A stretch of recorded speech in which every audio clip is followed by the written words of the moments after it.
He paused. Well, we can make our own way back to the ship. Goodbye. We'll give the humans of Ganymede your message. War to the end.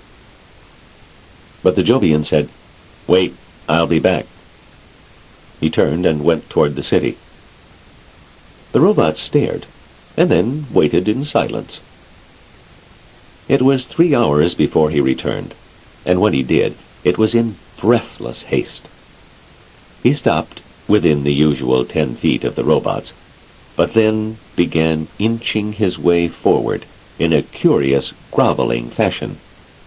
He did not speak until his rubbery gray skin was almost touching them, and then the radio code sounded, subdued and respectful.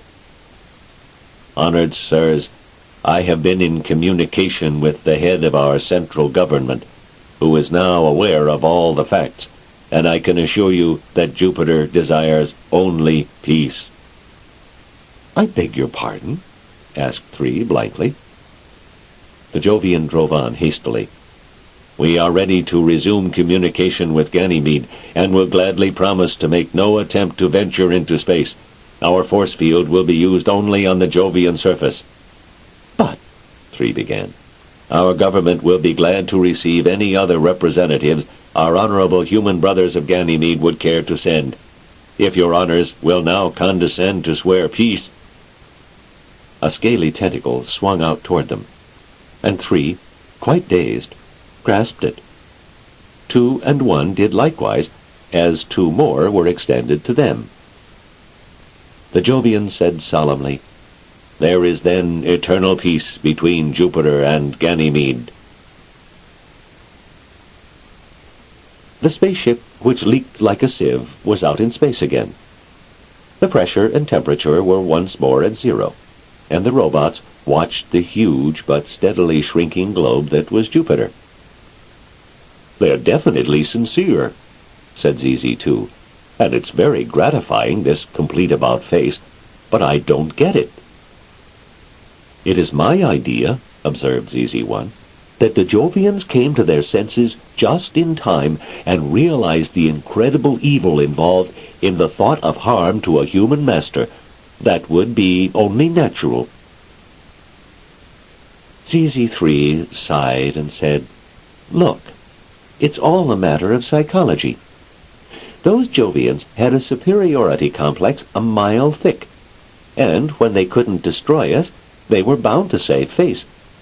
All their exhibitions, all their explanations, were simply a form of braggadocio, designed to impress us into the proper state of humiliation before their power and superiority.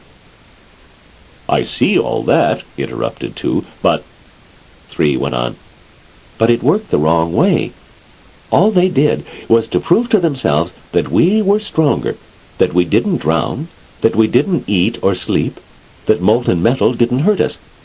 Even our very presence was fatal to Jovian life.